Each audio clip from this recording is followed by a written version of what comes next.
kitabil karim. Ya ayyuhalladzina amanu taqullaha haqqa tuqatih wa la tamutunna illa wa antum muslimun. Bapak-bapak dan ibu-ibu hadirin jamaah yang saya muliakan, yang diberkahi, dirahmati oleh Allah Subhanahu wa taala.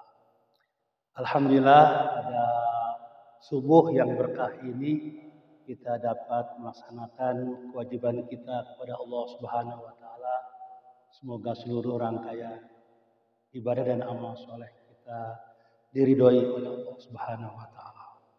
Salam dan sholawat tercurah kepada Nabi besar Muhammad sallallahu alaihi wasallam yang telah membawa umat manusia minaz-zulumati ila nur. Bapak rahimakumullah, pada kajian Ahad yang berkah ini kita sama-sama mengkaji tentang babul gusli, tentang mandi besar. Bagian daripada bab toharoh. Kita menyampaikan bahwa ada 4 pasal penting dalam toharoh.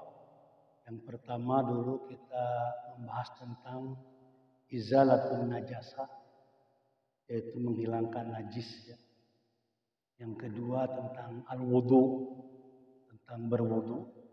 Dan yang ketiga, hari ini kita bicara tentang al-ghuslu, yaitu mandi besar. Dan yang keempat nanti terakhir insyaallah tentang at-tayammum, itu tayamum. Jadi bicara toharoh, objeknya 4 itu aja. 1 adalah membersihkan najis, dan kita juga dulu pernah menyampaikan tentang istinja juga ya. Bab istinja. Kemudian objek yang kedua apa? Tentang wudu, dan yang ketiga mandi besar, keempat tayamum. Hari ini kita bicara tentang mandi besar. Landasannya sama, surah Al-Maidah ayat 6. Yang wa in kuntum junuban fattoharu. Apabila engkau junub maka bersucilah. Itu lanjutan daripada ayat yang kita bahas di pertemuan pertama. Mohon maaf Bapak sekalian, saya dulu setelah hari Ahad yang lalu itu sakit. Baru sembuh hari Kamis. Kamis Jumat lah ya. Ini alhamdulillah masih udah lumayan lah. Suaranya masih. Jadi mohon maaf jika tidak nyaman. Alhamdulillah sehat. Bapak Ibu rahimakumullah. Jadi al-ghuslu secara etimologi atau lugotan secara bahasa artinya sayalanul ma'i ala syai', yaitu mengalirkan air terhadap sesuatu. Itu secara bahasa. Adapun secara istilah terminologis bahwa al-ghuslu huwa sayalanul ma'i ala jami'il badani biniyatin mahsusatin. Sayalan artinya meratakan, mengalirkan secara merata air kepada seluruh badan. Jadi seluruh badan tidak ada satupun yang tidak terkena air tersebut. Seluruh badan biniyatin mahsusatin, dengan niat tertentu. Jadi banyak mandi yang kita lakukan, tapi ada mandi khusus, yaitu mandi besar itulah, karena ada nih. Nah, karena mandi besar itu adalah mengalirkan air secara merata ke seluruh tubuh, tentu memiliki sekalian dampak kebaikan, baik kebaikan fisik maupun kebaikan rohani.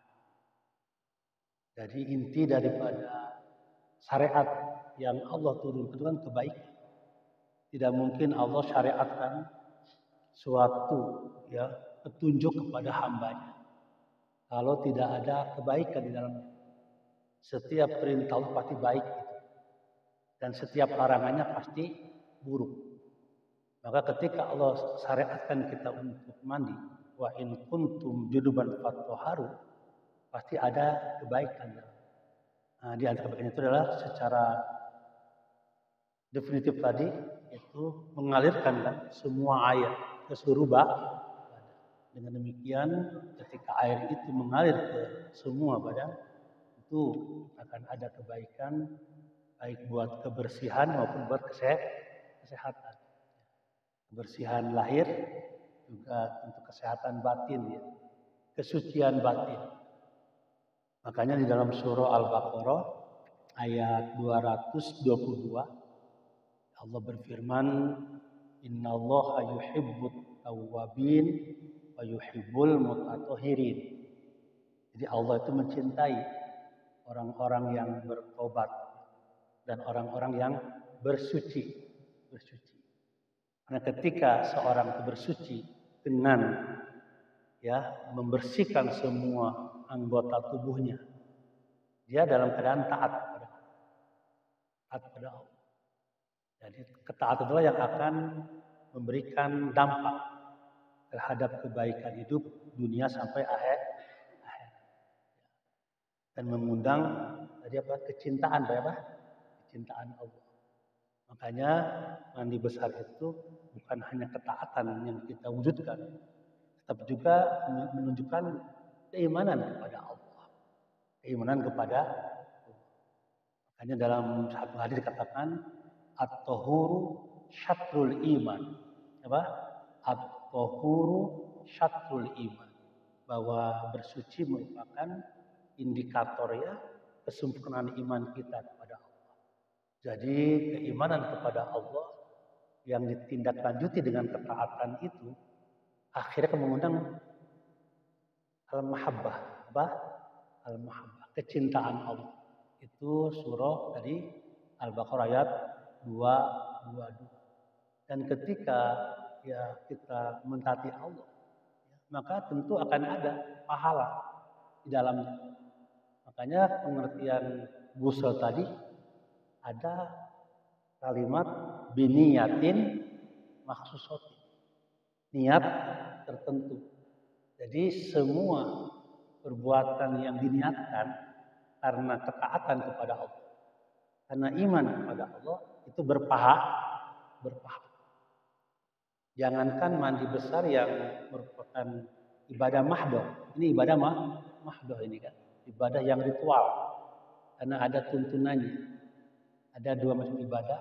Ada ibadah mahdoh. Ada ibadah ghairu mahdoh.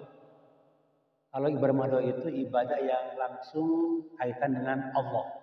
Vertikal, itu mahdoh. Yang mana tuntunannya, syaratnya, rukunnya, teknis pelaksanaannya ditentukan. Itu mahdoh. Dan tidak boleh ada interpolasi campur tangan manusia gitu. Nggak boleh ada improvisasi gitu. Penambahan dan pengurangan. Karena penambahan dan pengurangan terhadap ibadah mahdoh itu bid'ah namanya. Bid'atun ulah. Namun ada ibadah ghairu mahdoh. Ibadah yang selain ritual. Semua perbuatan kita, baik perbuatan itu yang bersifat ritual maupun yang bersifat sosial, muamalah, kemasyarakatan, kemanusiaan, kalau dilandasi dengan niat karena Allah, itu pun ibadah. Seperti masa pernikahan, kenapa nikah? Ya karena Allah. Kenapa makan? Ya karena Allah. Kenapa tidur? Karena Allah. Semuanya itu juga ibadah dalam arti namanya ghairu. Dan seluruh aktivitas kita ini kan ibadah hakikatnya. Karena kita landasi semata-mata mencari ridho Allah SWT. Dan ketika ibadah itu mencari ridho Allah, maka berpahala. Berpahala. Itulah bedanya orang yang beriman dan enggak beriman. Orang beriman dia berbuat baik, dunia saja, hanya kebaikan tradisi kemanusiaan berarti. Yang berdimensi duniawi. Tapi kalau beriman kan tidak. Karena semua perbuatannya, kalau dia kerja karena Allah, dia cari uang juga rezeki karena Allah, dia juga menolong orang karena Allah, dia juga sekarang masa tenang ya, nyoblos karena Allah gitu. Nah itu sebenarnya kan, karena itu akan bernilai ibadah, bernilai ibadah.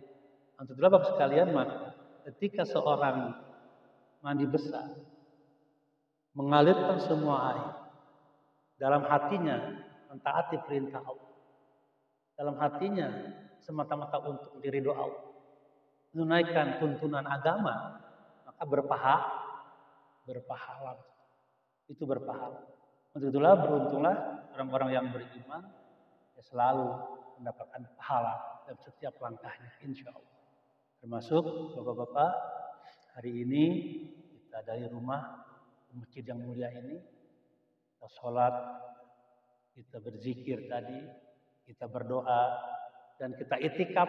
Ya, itikafnya lama ini ya, bisa ya kultum lah ya, kuliah nunggu bubur kacang hijau barangkali.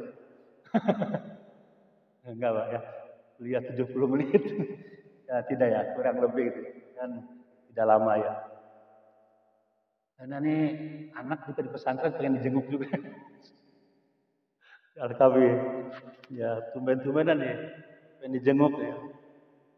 Jadi kemarin sakit itu berdua Pak, suami istri ya. Bapaknya sakit, ibunya sakit, dia berdua kan. Ya, jadi alhamdulillah. Mungkin nyetrum ke anak ya, pengen dijenguk ya. Bapak Ibu rahimakumullah, itulah pengertian ibadah, pengertian al-ghusl. Ya. Jadi apa tadi?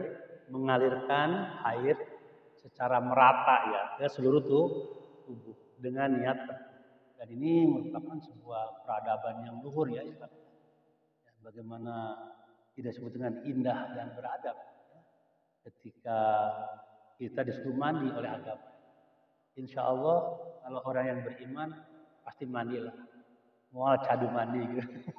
Karena ada syariatnya apa? Ada syariat yang beradab ya. Yang melakukan nilai-nilai kemanusiaan yang beradab dengan bab al-ghusl. Untuk itulah ya alhamdulillah ya kita tadi mengetahui tentang definisi mandi.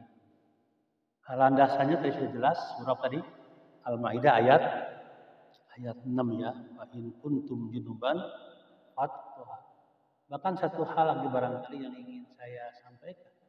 Ternyata wudhu dan ghusl juga memberikan semangat. Apa? Semangat.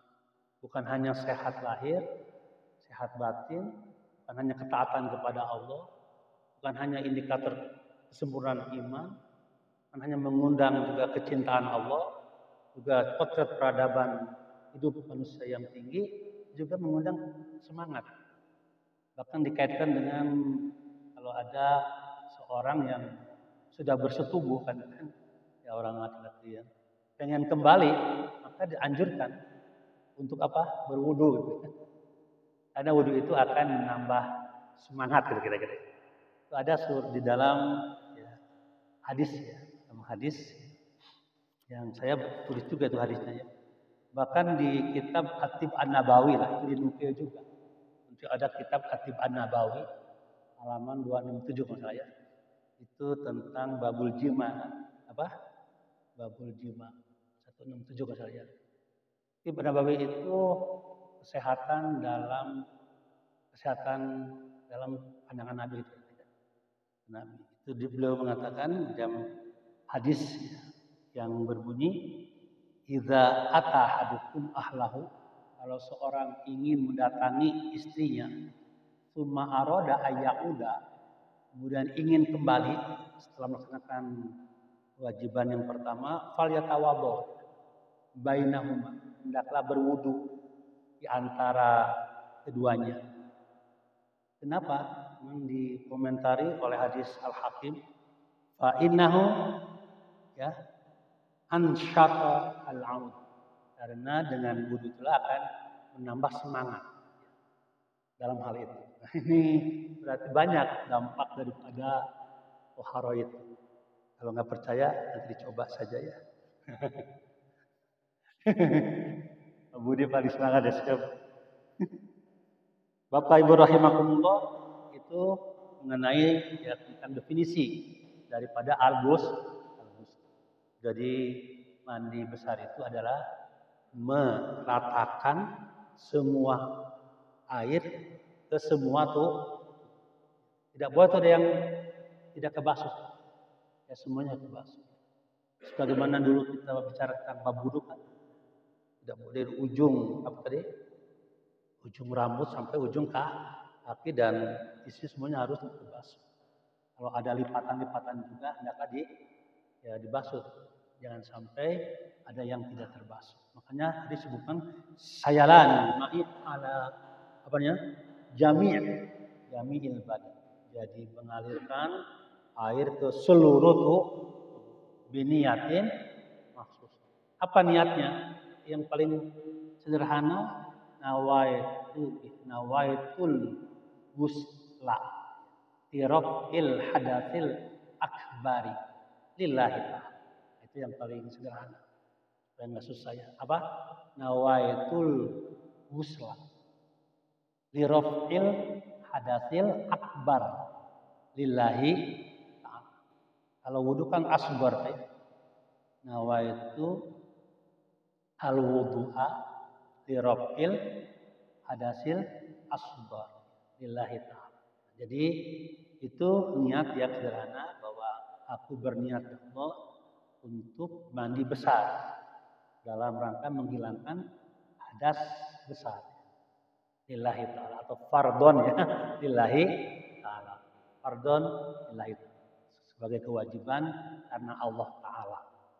Nah itu baru ya guyurkan. Nanti mungkin ada beberapa caranya ya. Baik, itu secara etimologi. Faslun fi mujibil ghusli wal ghuslu lughatan sayanul ma ala syai' mutlaqan wa syar'an sayanul ma ala jami'il badan bi niyatin makhsusatin. Itu definisi. Walladzi yujibu al-ghusla sittatu asya. Adapun yang menyebabkan wajibnya mandi besar itu 6 perkara. Jadi mandi besar itu diwajibkan karena 6 hal. Ya. Salah satu tushtarik fihal rijal wa nisa. 3 perkara itu untuk laki-laki dan perempuan. Wa salah satu takhussu bihan nisa. Dan 3 perkara lagi khusus untuk wanita.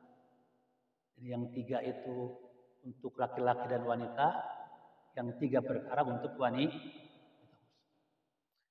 Yang pertama, yang 3 perkara untuk umum itu iltiqaul khitanain, yaitu bertemunya 2 kemaluan atau dalam bahasa lain yaitu bersetubuh. Apa? Bersetubuh. Jadi pertama yang membuat wajibnya mandi besar itu karena bersetubuh. Persetubuhan itu atau iltiqa itu bertemu ya. Bertemu 2 kemaluan. Itu mewajibkan mandi besar. Baik bersetubuh itu atau idkhol ya, masuknya kemaluan laki-laki kemaluan perempuan. Baik dengan sempurna. Itu berarti dengan ya seperti ember masuk sumur sempurna. Seperti pisau masuk serangka. Apa ya? Golok kasok. Asup ka serangkana kata sempurna. Jadi itu kudu mandi tadi wajib. Atau masuk sedikit. Ya, tidak sampai kepada batas maksimal ya, batas optimal. Tidak seperti tadi yang pertama, sedikit. Ya. Itu pun wajib atau keluar ya, enggak keluar pun harus jadi kalau sudah bertemu 2 kemaluan baik batas optimal tadi sempurna maksudnya ya, atau setengahnya atau sedikit saja. Itu artinya contohnya kalau ada kemaluan laki-laki yang misalkan buntung kemudian nempel gitu ya kira-kira. Nah, itu juga ya tidak masuk sempurna kan? Itu sama saja hukumnya harus mandi besar. Keluar mani kan? Ketika masuk itu atau enggak keluar maninya tetap mandi besar. Karena iltaqo, apa? Iltaqo. Yaitu bertemu khitanani. Iltiqaul khitanaini. Iltiqo, bertemunya dua kemaluan. Jadi jika sudah bertemu dua kemaluan, maka hendaklah dia harus mandi besar. Ini kaitan dengan iltiqaul khitanain. Apa landasannya? Hadis yang berbunyi, hadis Sahih Muslim, idzal aqal khitanani faqad wajabal ghusl. Apabila sudah bertemu dua kemaluan, maka telah wajib atasnya untuk mandi besar. Nanti ada walau lam yunzil, walaupun belum keluar, hanya bertemu saja, itu sudah wajib mandi. Omo lamun keluar, walaupun nanti ada penafsiran dari hadis yang lain, al-ma'u minal ma'i. Apa Pak? Al-ma'u minal ma'i. Ya, air itu berasal dari air. Artinya wajib mandi besar kalau keluar air. Ayat hadis ini diartikan bahwa ini ada yang matikan. Kalau ada orang bersetubuh kemudian tidak sempat keluar maninya gitu ya, atau juga tidak bermasturbasi atau tidak apa tadi mani atau apa tadi kalau perempuan apa namanya itu, nah itu tidak dikatakan wajib mandi menurut apa penafsiran dari hadis al-ma'u. Tapi hadis ini dimansuh ya, dimansuh oleh hadis yang tadi. Lanjut begitu ya, kalau kita buka juga Bulughul Maram, maka hadis yang ini dimansuh oleh hadis Muslim tadi. Ya, apa itu? Idzal taqal khitanani faqad wajabal ghuslu wa illam yunzil kan? Ya, apabila sudah bertemu dua kemaluan, maka wajib baginya apa? Mandi, walaupun belum keluar. Jadi kata walaupun belum keluar itu menegaskan bahwa keluar atau tidak keluar mani, jika terjadi pertemuan antara dua kemaluan itu sudah wajib mandi. Jadi Bapak Ibu rahimakumullah, yang mewajibkan mandi, yang menyebabkan wajibnya mandi, perkara yang pertama adalah apa? Iltiqaul khitanaini. Bertemunya dua kemaluan. Itu yang pertama berkenaan dengan kewajiban mandi besar. Kemudian yang kedua, khurujul mani atau inzalul mani. Keluarnya mani. Jadi keluar mani itu Bapak Ibu rahimakumullah juga perkara kedua yang menyebabkan wajibnya mani. Keluar mani itu sengaja atau tidak sengaja. Kalau keluar mani itu sengaja, ya wajib mandi besar. Enggak sengaja keluarnya gitu kan. Tapi itu mani kan, wajib juga mandi besar. Banyak keluarnya wajib mandi besar. Sedikit Ustaz, dan kecelak wajib juga mandi. Jadi sedikit, banyak, ya, sengaja atau tidak sengaja, ada syahwat atau tidak ada syahwat. Karena kan bisa tidur kan. Kalau tidur, ya tidak sengaja juga berkali kan. Tiba-tiba keluar Jadi itu juga wajib untuk mandi besar. Jadi keluar mandi walaupun tidak bersetubuh. walaupun tidak jadi kalau seorang laki-laki keluar mani walaupun tidak bersetubuh, sengaja atau tidak sengaja, sedikit atau banyak, tidur atau sedang terjaga, ada syahwat atau tidak ada syahwat. Kalau itu mani yang keluar, maka wajib atasnya untuk mandi besar. Atau mungkin dari jalan lain. Jalan lain itu mungkin dari jalan yang tapi itu mani gitu kan. Ya. Itu juga bisa membuat wajibnya mandi besar. Sama dengan kalau misalkan ada orang keluar pipis, keluar juga kotoran ya, bukan dari bubur dan kubur kan, misalkan dari dari selang ya, selang yang masuk ke sana kan juga membatalkan wudhu kan, sama juga dengan ini. Kalau boleh pulang sulbi ini, ya, walaupun bukan dari kubul ya, tapi itu mani, tetap itu juga harus mandi besar. Apa landasannya? Landasannya dari hadis Rasulullah yang berbunyi an khaulah annaha man ya annaha sa'alatin nabi sallallahu anil mar'ah taro fi manamiha ma yara rajul. Jadi ada di khaulah bahwa beliau bertanya kepada Nabi tentang seorang wanita, ini wanita yang melihat bermimpi di dalam mimpinya itu. Jadi ada wanita bermimpi, kemudian ya, mimpinya itu mayar rojul, melihat seorang laki-laki. Apakah juga itu harus mandi? Jadi kalau seperti seorang wanita bermimpi terus merasa enak, juga laki-laki bermimpi dan juga berenak, itu sama saja wajib karena itu sama ya, sama hukum itu analogi ya. Ini tentang haulah.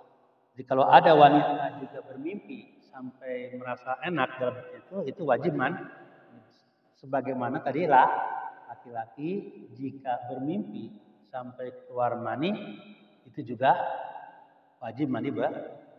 Artinya keluar mani tidak dengan jalur bersetubuh juga mewajibkan mandi besar. Bapak Ibu rahimakumullah, makanya faqala aisa 'alaiha ghuslun hatta yanzil. Kan ditanya, apakah ya baginya mandi sampai dia keluar kama ana rajula laisa 'alaihi ghuslun hatta yanzil. Sama aja. Kalau wanita juga merasa enak tidak sampai keluar dan laki-laki juga merasa enak ya, tidak sampai keluar maninya juga wajib baginya untuk jadi dua-duanya sama lah. Kalau ada ya, bersetubuh tidak keluar ya tetap mandi. Atau dia bermimpi bersetubuh sampai keluar itu juga harus mandi. Dengan demikian maka perkara kedua yang menyebabkan wajibnya mandi adalah khurujul mani. Khurujul mani. Inzalul mani. Keluarnya mani. Baik itu sengaja atau tidak sengaja, baik sedikit atau banyak. Baik dalam keadaan tidur atau terjaga. Ada syahwat atau tidak ada syahwat. Kalau yang keluar mani maka itu menjadi penyebab wajibnya mandi besar. Itu Bapak Ibu rahimakumullah perkara kedua, yaitu yang menyebabkan mandi besar. Yang ketiga adalah al-maut, kematian. Orang mati gitu Orang mati, kecuali mati syahid. Kecuali mati syahid. Jadi orang yang mati itu wajib mandi. Bahkan ini menjadi fardu kifayah, kewajiban kolektif bagi setiap kita orang yang beriman. Kalau ada orang mati tidak dimandikan, maka yang berdosa bukan yang matinya. Yang mati tidak bisa mandi sendiri, Pak. Yang berdosa siapa? Ya, orang-orang yang masih hidup ya di daerah tersebut. Maka itulah namanya paduki paya kan. Makanya kan yang sering kita dengar paduki itu adalah kewajiban yang apabila sudah dikerjakan oleh sebagian, yang lain gugur untuk mengerjakannya. Nah ini banyak, jadi contohnya ini memandikan termasuk juga ya belajar kedokteran itu paduki paya ya. Belajar pertanian, mesti ada ahli pertanian, mesti ada ahli kedokteran, mesti ada ahli astronomi, mesti ada ahli ekonomi, mesti ada ahli politik. Itu paduki paya ya. Kalau fardu ain kan apa? Seperti tauhid itu fardu ain. Ibadah fardu ain. Akhlak mulia fardu ain. Itu kalau baca Quran fardu ain ya. Tapi kalau paduki paya itu ya semua yang menyangkut masalah masyarakat. Kebutuhan masyarakat yang harus ditunaikan. Kalau sebagian besar, kalau sebagian sudah melaksanakan, yang lain tidak wajib melaksanakan. Ya. Nah, termasuk mandi. Ya. Jadi seorang mayit itu harus dimandi.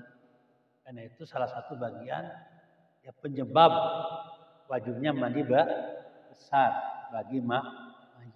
Nah, ini sesuai dengan sabda Rasul yang berbunyi qala Rasulullah SAW bil muhrimil ladzi wa qasathu naqatuhu igsiluhu bima'in wasidrin. Jadi ini ada Rasul ya menyampaikan terhadap kasus seorang yang terlempar dari onta sampai meninggal dunia. Ya. Nah, kemudian Rasulullah igsiluhu, mandikan dia dengan air dan dengan ya sabun lah sidrin. Sekarang sabun berarti ya. Sidrin itu apa namanya? Ada mungkin sekarang pakai kapur barus ya. Dan pakai sabun sidrin analogi. Jadi kalau ada orang ya, ini kan kasus ya seorang yang terhempas dari onta sampai meninggal dunia. Igsiluhu apa? Igsiluhu yang sedang ihram dia. Yang ihram jatuh dari onta terlempar sampai meninggal dunia. Kemudian Rasul menyuruh igsiluhu, mandikan dia. Bimain dengan air, wasidrin dan daun sidir. Daun sidir ini sekarang mungkin bisa dengan apa? Misalnya dengan itu ya, kapur barus ya. Bisa dengan sabun juga nggak apa-apa. Itu mengenai al-maut. Nah, berkaitan dengan kecuali mati syahid. Nah, ada hadis begini bunyinya. Qala Nabi sallallahu fi qatli Uhud la tugsiluhum. Ya, apa? La tugsiluhum. Jadi berkaitan dengan ya para sahabat yang syahid di perang Uhud, Rasul berpesan, fala tugsiluhum. Jangan dimandikan. Ini syahid yang hakiki ya, yang hakiki, karena ada syahid yang umum. Di orang kalau sakit, panas, meninggal dunia, itu syahid juga. Ada orang banjir, tenggelam, meninggal dunia, itu syahid juga. Dalam arti umum ya. Tapi dalam arti khusus, itu adalah orang yang berperang di jalan Allah, mempertahankan agama. Sehingga dia terbunuh dalam peperangan. Maka hukumnya langsung dikuburkan dengan baju-bajunya, dengan darah-darahnya. Jadi kalau ada orang yang syahid di dalam peperangan fil ma'rakah, maka tidak usah dimandikan, tidak usah dikafankan. Disolatkan boleh nggak? Boleh kan? Dan langsung dikuburkan. Nah, ini Rasul mengatakan dalam ya kejadian banyak syahid di perang Uhud. Ada berapa Pak? Banyak kan? Itu terjadi pembantaian tuh di Bukit Uhud ya. Sampai Rasul pun dievakuasi ke Gunung Uhud itu. Sampai Isa ya. Itu waktu itu berperang dengan orang Quraisy yang panglimanya Khalid bin Walid ya. Sebelum masuk Islam. Oh ya. Jadi kita punya mengenal seorang sahabat Rasul yang akhirnya jadi panglima perang yang legendaris ya. Yang tak pernah kalah ya. Namanya Khalid bin Walid. Sehingga dicopot oleh Umar tiba-tiba itu. Dalam peperangan dicopot dia. Karena orang mengkultuskan, waduh ini Khalid panglima kita ini. Pasti menang gitu. Udah gitu aja kan. Udah lupa kepada Allah. Akhirnya Umar mencopot. Bayangkan ya. Tapi Khalid ketika dicopot itu perkataannya yang terkenal ya tidak ada pengaruhnya. Karena aku berperang untuk Allah. Bukan untuk Umar bin Khattab. Ada tidak ada jabatan panglima tetap akan berperang. Itu Khalid bin tidak menjadi BSH barisan sakit hati. Itu Khalid luar biasa. Bayangin Pak, itu jenderal yang sedang ya, cemerlang, prestasinya bagus, tidak pernah kalah dalam perang, dicintai oleh pasukan. Berarti dicopot Pak oleh Umar bin Khattab itu. Ya. Nah, karena Umar mencintai sahabatnya namanya bin Walid. Tidak mau nanti dia sombong, nggak mau nanti dia lupa kepada Allah. Diingatkan dengan nasihat. Jadi ketika Khalid belum masuk Islam, dialah yang memimpin pasukan Quraisy, kafir Quraisy untuk berperang dalam perang Uhud. Dan Rasul waktu itu punya strategi. Jadi khamsuna rumat, apa? Khamsuna rumat, 50 pemanah untuk pemanah. Sekarang sniper kali ya. Sniper itu ditugaskan di atas Bukit Uhud namanya. Yang pesannya tidak boleh turun. Ya, apapun keadaannya. Sebelum ada komando dari aku kata Rasul. Apapun keadaannya, apapun situasinya nggak boleh tinggalkan pos ini wahai rumah. Kecuali kalau ada nanti komando dari. Tapi itulah ketika pasukan Khalid bin Walid itu datang, di atas kan tinggal ya menembakkan panahnya ya. Sehingga itu berceceran banyak yang korban dari orang kafir Quraisy dan sudah bergelimpangan berjatuhan korban dengan gonimahnya apa gonimahnya?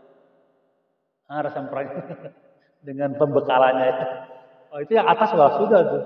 Dan Khalid sudah mundur kata Khalid. Dia sudah benih kalah dan feelingnya itu kalah maka mundur. Disuruh mundur pasukan kafir. Nah, yang menjadikan ya, mengenaskan itu tadi, yang di atas ini tidak sabar itu. lupa pesan Rasulullah. Nah, melihat banyak gonimah, maka banyak yang turun. Walaupun sudah dicegah, sebagian jatuh. Ingat pesan Rasul. Tapi itu gonimah banyak itu berserakan. Jadi perjuangan itu kalau sudah bergeser niat, Pak, salah itu. Niatnya kan gonimah itu kan bisa ya tadi fatal lah ya.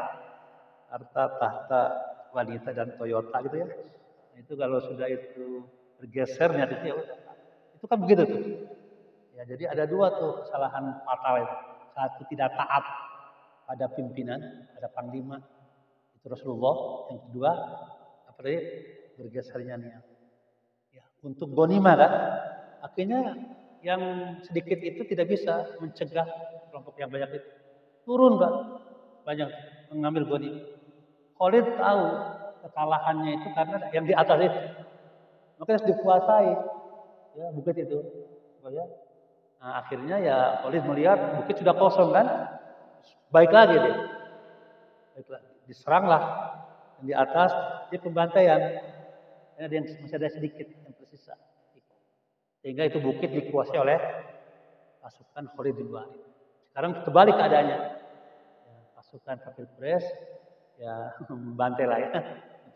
Sehingga Rasul pun ya kena ya, sampai berdarah dan dievakuasi sama Isya ke gunung. Kalah Musa. Nah ini banyak namanya syuhada Uhud. Apa? Dan Rasul sampai ya sedih gitu. Melihat banyak yang ya syahid, termasuk pamannya ya. Pamannya itu syahid di Uhud. Nah makanya Rasul menyampaikan dalam konteks ini la tugsiluhu. Apa? La tugsiluhu. Jangan kalian ya mandikan. Mereka itu ada para syuhada. Makanya ada kuburan ya, kuburan syuhada Uhud. Kembali ke bahasan kita, karena kita bukan bicara sirah nabawiyah, saja pikir nih. Tapi itulah kenapa kok ada konteks Uhud itu lagi gitu, Pak. Jadi banyaknya ya syuhada yang bergelimpangan pada perang Uhud dan Rasul sangat bersedih dan beliau juga sempat dievakuasi ke Gunung Uhud yang sebelah Uhud itu. Kemudian Rasul mengatakan la tugsiluhum. Jangan kalian mandikan mereka. Artinya Bapak sekalian, ya perkara ketiga yang menyebabkan wajibnya mandi besar adalah orang yang mati. Orang yang meninggal dunia, kecuali meninggalnya karena perang, itu syahid. Jadi orang yang syahid. Jadi orang yang syahid itu tidak usah dimandikan. Tapi syahid yang sebenarnya apa ya? Dalam peperangan. Kalau syahid dalam arti umum itu biasa aja. Seperti misalkan tadi orang sakit, panas, meninggal, itu kan syahid juga. Orang yang tenggelam, meninggal. Orang yang kena apa yang kebakaran ya. Kebakaran, meninggal, itu syahid juga itu. Ya, dalam keadaan beriman dan amal soleh itu syahid. Itu tetap. Baik, itu tiga yang umum. Yang pertama bertemunya dua kemaluan atau bersetubuh. Yang kedua keluarnya mani, laki-laki atau perempuan juga sama. Itu analogi dari hadisnya. Yang ketiga ada apa? Orang yang mati. Adapun yang khusus untuk wanita itu tiga. Yang pertama al-haidu, yaitu haid. Jadi haid itu nanti mungkin ada kajian wanita ya, kan ada ya kalau saya di sini ya tentang wanita itu ada. Jadi saya nggak mungkin menyampaikan karena haid itu kan adam al-kharid min imra'atin balagot isinin. Jadi apa darah yang keluar dari seorang wanita kalau usia sudah balik. Yang kedua nifas untuk wanita ini, yaitu nifas. Adam al-kharid ya, ba'dal wilad, akibal wilad. Jadi darah yang keluar akibat melahirkan. Itu nifas namanya. Ya. Jadi al-haid, yang kedua an-nifas, ketiga al-wiladah, yaitu melahirkan. Jadi seorang wanita yang melahirkan seorang anak itu wajib kalaupun nggak keluar darah, gitu. Tapi kalau melahirkan wajib mandi. Jadi itu tiga khusus untuk wanita. Yang pertama al-haidu, yang kedua an-nifasu, yang ketiga al-wiladatu, yaitu darah haid. Kalau sudah selesai haidnya, maka wajib mandi besar. Kalau sudah selesai nifasnya, keluar darah setelah melahirkan, wajib mandi besar. Nah, kalau tidak ada darah setelah melahirkan, ya dia kan melahirkan kan, maka juga dia wajib mandi. Walaupun dengan sesar kali ya, dengan sesar sekali. Wajib mandi. Itu Bapak-Bapak 6 perkara yang menyebabkan mandi besar. Rukun mandi itu ada 2. Yang pertama niat. Jadi sudah ya niat. Niat yaitu nawaitul ghusla ya. Tirafil hadasil akbar fardhon lillahi ta'ala. Itu niat. Dalam hati pun enggak apa-apa. Ya, enggak usah kenceng-kenceng. Tapi kalau mau dilafalkan enggak apa-apa juga. Sambil lafal sambil mulai mandi. Yang kedua mengalirkan air ke seluruh tubuh.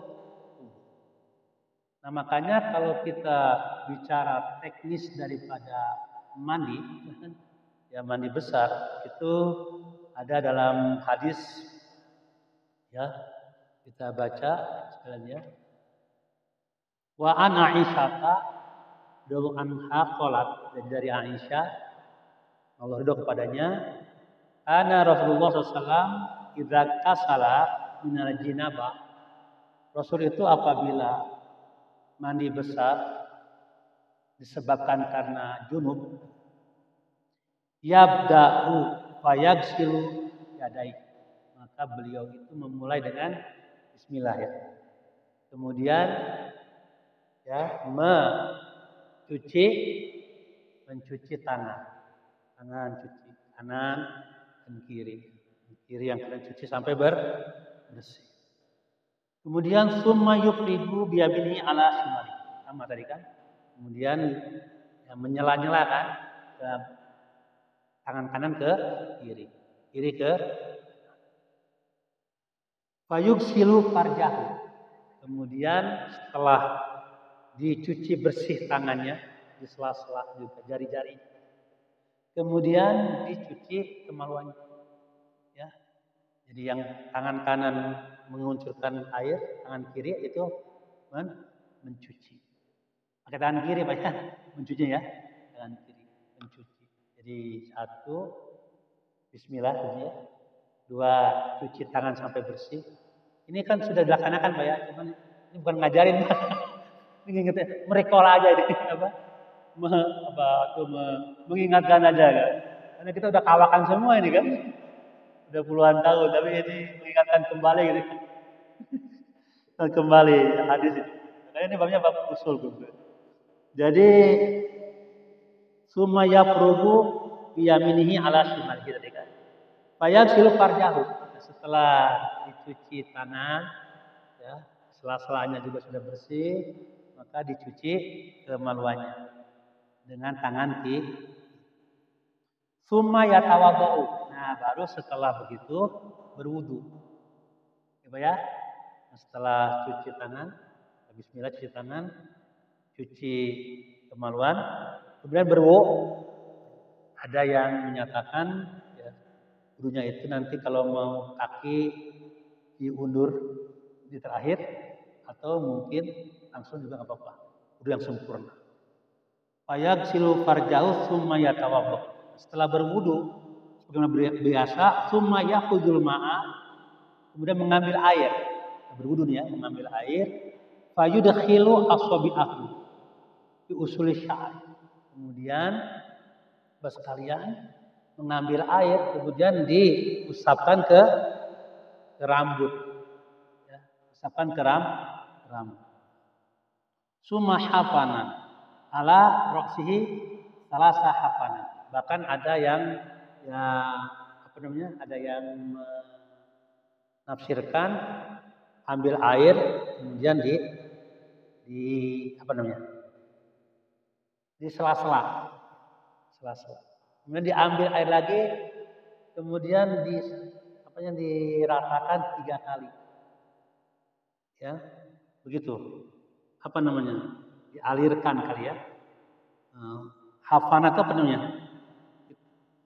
itu ditumpahkan, disiram 3 kali. Setelah wudu, sela-sela rambut, siram 3 kali. Salah hafana, 3 kali siraman. Baru summa afadho ala sairi jasadi. Kemudian baru meratakan ya, itu air ke seluruh tubuh. Summa ghasala rijlaihi. Setelah seluruh tubuh itu diratakan, kemudian baru dibasuh kedua kakinya. Kedua kakinya. Itu muttafaqun alaih. Walahuma min hadis Maimunah, summa afrogo ala farjihi wa ghasalahu bisyimali. Nah, tadi juga sama ya. Mengambil air, kemudian kemaluannya dicuci dengan tangan kiri, summa doroba bil ardh. Kemudian ya tangannya itu memukulkan ke ke bumi, ada begitu deh. Ya gitu kan. Nah, kemudian baru cuci kembali. Ini tambahannya. Tapi cukup yang tadi hadis di atas menunjukkan bahwa ya kalau kita mandi besar itu ada 3 intinya. 1, bismillah dengan mencuci tangan dan kemaluan. 2, berwudu. 3, baru apa tadi? Mengalirkan air ke seluruh tubuh. Nah, di sini kalau saya tulis juga teknis tadi itu ada berapa? 8 ya. 8 inti. 1, mencuci kedua tangan. Sekarang ya. Dicuci kedua tangan. Setelah bismillah ya. Yang kedua, mencuci kemaluan dengan tangan kiri. Yang ketiga, berwudu. Keempat, memasukkan jari-jari ke pangkal rambut. Kelima, menuangkan air ke atas kepala dengan 3 tuangan. Apa tadi? Menuangkan. Yang keenam, menyiram seluruh badan tadi. Tidak boleh ada yang terlewat semuanya ya, harus kena semuanya, lipatan-lipatannya. Kalau ada juga misalkan luka yang menganga ya harus sampai masuk gitu kan. Nah, sampai tidak ada yang tidak terbasuh sedikit. Nah, kemudian yang ke-7 cuci kaki ya. Cuci kaki terakhir itu kan. Yang ke-8 tidak disela ya. Tidak disekam ya, tidak diseka. Jadi bagusnya itu kalau ya mandi besar tidak langsung diseka oleh anduk. Tapi bagusnya itu bos kalian disekanya oleh tangan aja ya. Nah, gitu. Itu sunnah barangkali. Karena ini ada hadis dari Aisyah, dari Maimunah misalnya. Bukan saya baca. Nah gini, wa fi riwayat ya, famasahhaha itu roh tadi kan. Wa fi akhirih summa ataitu bil mandil ini. Jadi waktu itu Maimunah istri Rasul itu mendatangkan mandil, anduk kecil gitu ya. Mandil itu kalau dalam bahasa kita cerecet gitu. Atau bisa tuh anduk kecil lah. Ini ya Rasulullah anduk kecilnya. Kemudian farodahu fihi. Nah, Rasul itu menolak, jangan, nggak usah gitu kira-kira kan. Wajah Allah yanfudul ma'a yadihi. Apa? Wajah Allah yanfudul ma'a jadi. Kemudian air itu diturunkan, ditiriskan dia dengan tangannya. Jadi memang baiknya itu kalau sudah habis mandi besar tadi kan, itu tidak langsung diseka oleh handuk ya, tapi ditiriskan oleh tangan aja. Bagaimana kalau dingin nggak kuat ya udah nggak apa-apa. Itu nggak termasuk rukun. Sama kemarin pertanyaannya ketika wudhu kan, sama kan? Bagaimana habis wudhu diseka sama anduk boleh nggak? Ya boleh aja, tapi memang abdolnya itu jangan dulu dilap, gitu, dikeringkan sampai nanti airnya itu mengalir seiring mengalirnya juga dosa-dosa gitu ya berguguran dari diri kita. Itu hadis dari Bulughul Maram ya yang kita baca. Sekalian, saya kira itu mengenai ya tadi mandi besar. Ada 6 sebab dan ada 2 rukun dan kaifiatnya sudah saya dapatkan. Sunat-sunat wudhu kan sudah jelas tadi ya, membaca bismillah, berwudhu sebelum mandi, menggosok-gosok seluruh badan dengan tangan, sunat, digosok-gosok dulu seluruh badan, mendahulukan yang kanan dari yang kiri, dan berturut-turut berturut-turut. Jangan sampai nanti ya setengah badan di sini, setengah badan lagi nanti Citerup, jangan ya. Jadi berturut-turut lah ini. Mandi besar. Ada yang disebut mandi sunat, sedikit lah ya. Satu mandi hari Jumat. Ini sunat. Walaupun ada yang mengatakan itu sunnah muakkadah. Apa? Karena memang akadahnya itu sangat wajib ya. Jadi sebelum kita sholat Jumat, hendaklah kita mandi. Mandi Jumat. Karena Rasul itu yang menyampaikan ada 4 mandi yang harus kita lakukan. Pertama tadi, ya, kalau jinabah. Yang kedua, mandi sholat Jumat. Yang ketiga, ya, ketika selesai gila. Kalau ada orang gila, sembuh, mandi deh. Yang keempat, murtad. Apa? Orang bukan murtad, orang masuk Islam. Apa? Orang masuk itu mandi. Jadi kalau ada orang masuk Islam, suruh mandi besar. Jadi mandi hari Jumat itu sunnah. Yang kedua, hari raya Idul Fitri dan Idul Adha. Juga sunnah. Yang ketiga, tadi orang gila jika sembuh kan? Sudah tadi. Yang keempat, ihram haji dan umroh. Tetap juga ya sunnah mandi. Yang kelima, sehabis memandikan mayat. Jadi kalau mayatnya itu wajib mandi, ya. Yang memandikan sunat saja. Tapi kalau mandi itu lebih bagus kan? Karena sudah berinteraksi dengan mayat. Agar steril juga ya. Itu yang kelima, sehabis memandikan Kemudian yang keenam ya, kafir masuk Islam. Kalau orang kafir masuk Islam, ya selain disunat, sebelum disunat juga bagusnya di mandi ya, mandi besar. Bapak sekalian, itu barangkali tentang mandi besar. Saya kira selesai sudah. Babul ghusl. Insyaallah.